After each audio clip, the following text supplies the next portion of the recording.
Hello friends, I'm out running some errands. I figured that it's a Saturday, so I figured that I would go to the south side of the tracks over in the College Street, Union Avenue, Atlanta Avenue area because there's a lot of development happening over there. And I made a video a couple years ago when I knew they were going to be tearing down a lot of the houses. And so I'm just trying to keep up on it. So I figured today's Saturday, more than likely they won't be working. So I might be able to drive around and get a little update of what's going on. So I think I'll start. I know there's not a lot that has happened yet down. Let's see, I'm gonna go down. Did I pass it? No. I'm here at the Chick-fil-A getting ready to turn left. I think I'm gonna go down Perkins and go that way. Okay.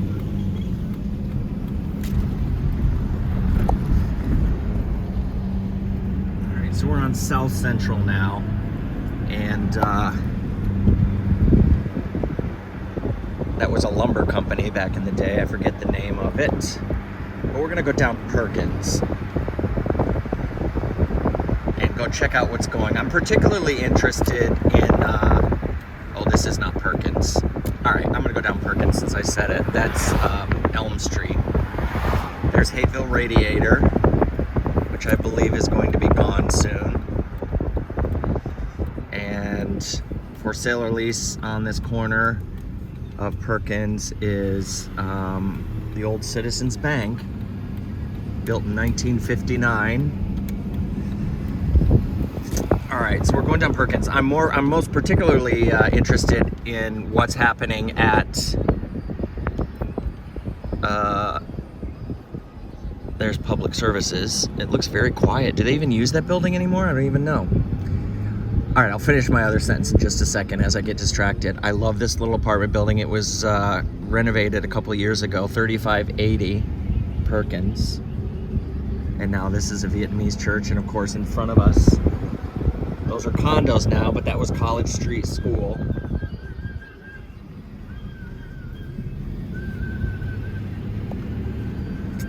Trees pretty much cover it up, so you can't see much of what's going on. Let's go down this way. So I'm particularly interested in what's happening. Holy cow, y'all. I haven't been over here in a while. 3602. I'll show you.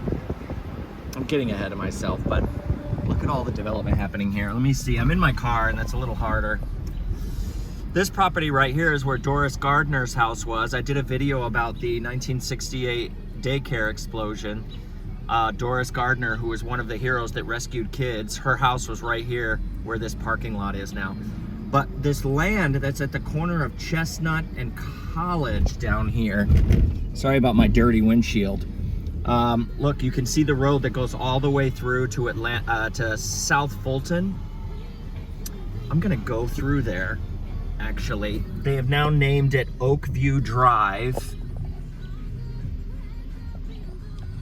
And you can see, because the sign is blue, that it's private, so I'm probably not even supposed to go down through here, but I'm gonna, because all of this land was gardens and space behind 3602 South Fulton, which sat right here. And it was the Lewis home from Donahue Lewis fame. I know. And then there were homes sitting across from it. I learned about this house at 3602. Big, beautiful house set right here on this lot. And I discovered it when I researched and learned that it was called the Heritage House back in the early 2000s. And it was owned by Rhonda Weiss, who unfortunately was murdered in the house. But there's a whole story about that. But the house was here. The Leach family owned this house for a while. Then the Lewises, I believe. Debbie Bowman, the Lewises were her grandparents, and she would come to this house as a kid. But all the gardens are gone, the house is gone, and now this is called Chestnut Trace. These little private roads that they've cut through. And as a matter of fact, this house was 3602 was torn down in the early 2000s, and then developers came in. This was like 2005, I think. Developers came in and took the land and divided up and made all these roads, but then the real estate crash happened, and this sat empty for about 20 years. But now it's finally being developed. They're calling it the Towns at Asbury. But this whole area now is completely different from when you guys would have remembered it. It's all apartment complexes. This is the intersection of Chestnut and South Fulton that I'm at right now. But look at that. I mean, just a couple months ago, there was nothing here. Nothing on this land. And now it's just booming. Look at that. They are getting a lot of people on this little piece of land, but all of this was Rhonda Weiss's land, and there were little, I think there were other little homes that were rented here. Now we're coming up to Georgia Avenue, and you can see right here on this corner of Georgia Avenue, this is where the Christ Church originally sat, and they moved it. The Hapeville Historical Society moved it over to by the depot. There's going to be development here at Georgia Avenue and Chestnut. Wow, it has changed just in the few weeks since I was back here. So this has all been cleared out. Georgia Avenue, that building right there is the back of a restaurant that Airport View. I keep forgetting it's there. I need to come here because I went one time and I really enjoyed it. But Georgia Avenue, it's all apartments along this side. And then here is what used to be Oak.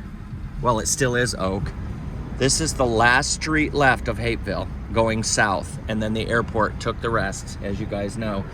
That is Loop Road with the cars zipping by. But this is Oak. And I'm at the corner there, and you can see the Airport View Restaurant and Bar. But this used to be all Hapeville residential. All residential, and Hapeville continued that way, and there were entire neighborhoods back there that are now under the runway. But this is Oak, and it's the last street that exists going south in Hapeville. We're going by Forest Avenue and Oak Street, and this little corner piece of land right here between Forest, Oak, and Union Avenue on the other side. I believe Ed Milton lived there when he was a child. He was one of the people that put together the Hapeville history book, and he ran the Depot Museum for a while in the Hapeville Historical Society. But his home was on this triangle of land right here. Now it's just an empty building. This beautiful, beautiful house is, I'm sure it's going to be gone. This is 3688, is one of my favorite ones because it is such a stalwart representation of surviving. I mean, the airport is right there. And somehow when all these hundreds of homes got torn down, this one survived, that one survived. And now here we are at Forest and Union Avenue. But that has this house. It's all overgrown, but look at the beautiful wrought iron deck and stairs. My God, that must have just been wonderful in its day. And across the way, there's construction. Across the way, you can see the house that still remains at Union Avenue and Chestnut. And this was all bustling, well-lived. Everyone knew each other, south side of the tracks, Hapeville. Now we're looking up and you can see clearly the school because all of that has been cleared out. That land right there with the clay, that is where Cult's grocery store was back in the day, back in the 40s and 50s. And this is the corner of Chestnut and Union, and that house remains there. All right, we'll go around the loop, but here we go. I can't see the number of this house, but it remains, and Oh, I'd like to see that house survive. Look at the beautiful windows in the side of it. Look at that. That is beautiful.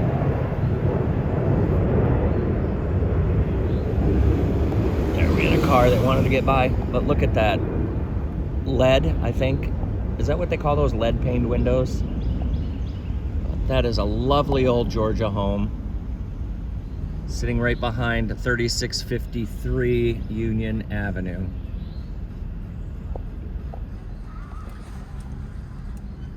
All right, we'll go up here because as we go north on Union Avenue, this is the route that kids would have walked home from the school. They walked down the street to get to all their homes south, but Culch grocery store was here, and I have pictures and video of the home that was sitting there and the little white grocery store that sat there abandoned for so long. This side is all being developed. Those homes are gone, and it's so odd how it's worked that the developers came in, but there are a couple homes, 3630, that remain. 3624 right here. I guess they just decided not to sell. That's 3624 in the middle of all this. And then here is all the land behind North Avenue School. Isn't that something? Big, beautiful house used to sit right there. And then, of course, we've got on this side Del Mar Apartments. And on this land, up until I think the 50s or 60s, that is where the St. John's Evangelical nunnery, convent sat. But here's the school, right here. Got a great picture of this school from the 50s with all the bicycles sitting here. And there's the Hapeville Vietnamese Baptist Church. But let's turn this way now and go down to Elm Street and loop around. So this is where the convent sat. And now we're going down this way, empty lot. I believe all these houses also are gonna go away. 555, it's all boarded up. Yep.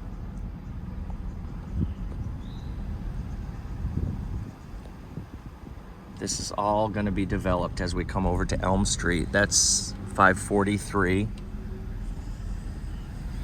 And then we're coming up to Elm Street right here. And up there is Central Avenue. And then, as I said, I filmed this a couple years ago, but it still looks pretty much the same. They haven't done too much back here, unless I'm gonna be surprised. All of this is slated to be developed. They haven't done anything yet. And then this side of Elm Street, that house must not have gotten sold because someone's fixing it. So clearly that one's gonna survive. From what I understand, this was a laundromat, but it looks like there's somebody up there doing something right now, tearing it apart or renovating it, who knows. But the development has sort of wrapped around these houses. I feel like they're surviving. 3655, and oh, this one is just so cute. 3663, still here right at the corner of Chestnut and Elm. Then you can see this one's been boarded up. My friend Kathy Stearns, as we drove by the other day, she told me who lived here, but I can't remember, and I don't see the number on it anywhere. But oh, it just is so fascinating to me. There was a house here. It's so many lives and so many events and so many experiences happened in these spaces where the humans are gone, the memories are gone. And then it's the end of Elm Street. I mean, you could see that it used to continue, but I think the city dumps natural waste in there now. Like when we cut our trees and leaves or whatever, I think that's where that goes. Can't be sure. And then there's an electric plant there, probably for the airport. Oh, there's somebody behind me. All right, and you'll see on the right-hand side, there's a lot of development that's happened here that is happening here behind the Del Mar apartments. But this was all trees, and I believe there were homes along this road as well, although they were gone by the time I moved here in 2018. And then this lovely little house has survived at the corner of Chestnut and Union Avenue. It's just fascinating, isn't it, y'all, how much it's changing? And I'm sure it's difficult for many of you to see. Let's turn here on Chestnut. Change has always fascinated me because it's always been such a constant in my life. It actually brings me comfort to a large degree because in our human experience, the only thing that we can count on is that things will change. So if we find a way to embrace that, seeing things like this can bring us comfort rather than getting attached to how things were and convincing ourselves that change means loss. It doesn't always necessarily mean loss. You know, we all have memories of places and people and how they used to be. But this is how, for the current generation, they will remember Hapeville as it used to be, as it looks now. I guess it's just all about perspective and how you view change. And change can be difficult. And there's a lot happening here in Hapeville. And hopefully by you watching and seeing this change happening, it's causing you to have good memories about what used to be here before. Create yourself a great day.